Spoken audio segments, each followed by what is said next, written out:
The lowly downtube shifter.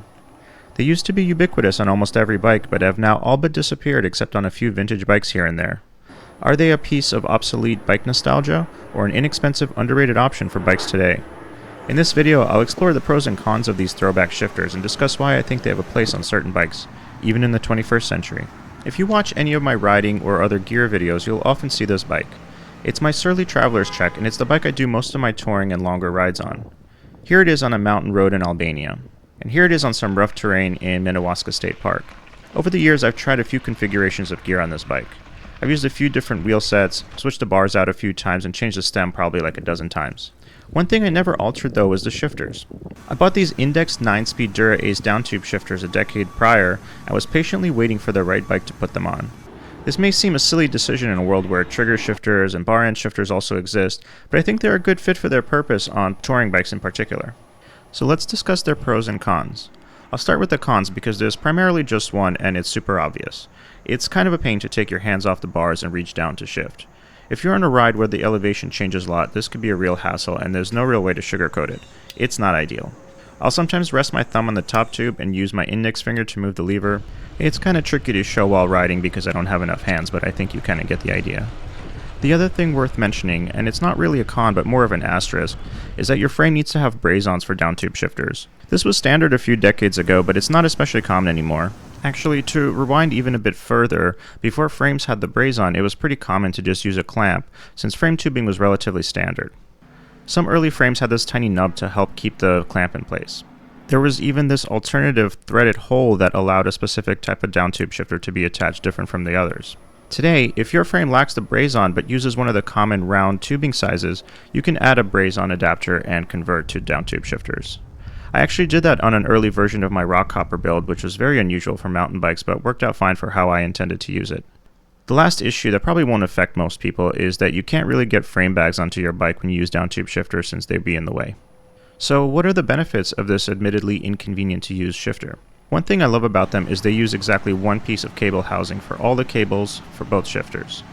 It's just here to make the turn to the rear derailleur and nothing else. The rest of the cables could be run completely bare. This means once you dial in your indexing, they very rarely need to be touched since the housing won't compress much over time. It makes setup a breeze as well. Just thread them on, run a few cables, and you're done. So this means no messy internal cable routing or figuring out how to wrap your bars with the cable sticking out. This also means the shifters are not on my handlebars, so the bars can be removed easily without needing any cable couplers. This helps with packing the bike in a box for travel, or if I want to experiment with different bars without too many complications. These shifters also have very few moving parts and are fully serviceable. This is an advantage on longer trips when other shifters could get gummed up and make changing gears unpredictable. Many integrated shifters or trigger shifters have lots of small internal parts made of plastic that can break and render the shifters useless.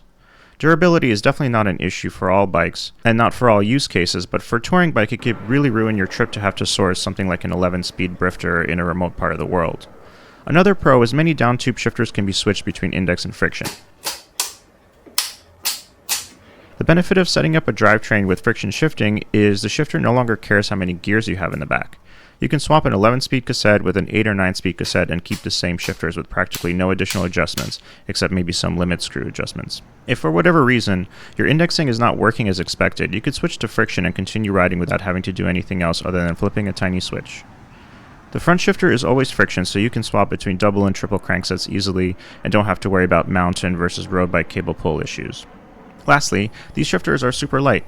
They just have the bare minimum number of parts for shifting and requires less cable and housing than most other systems. We don't usually count grams on touring bikes, but reliable and lightweight is a great combo. So is the trade-off of convenience versus reliability and lighter weight really worth it? For me, the answer is maybe. Most of my bikes have integrated or trigger shifters for ease of use. Those bikes don't usually go too far from civilization, so if the indexing gets messed up, I just put it in the stand and fix it. I like them on my main touring bike though, because the hassle of fixing indexing is something I practically never have to worry about when I'm out on a tour.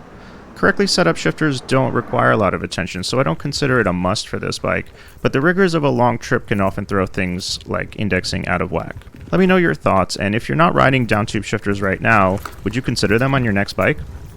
Thanks for watching.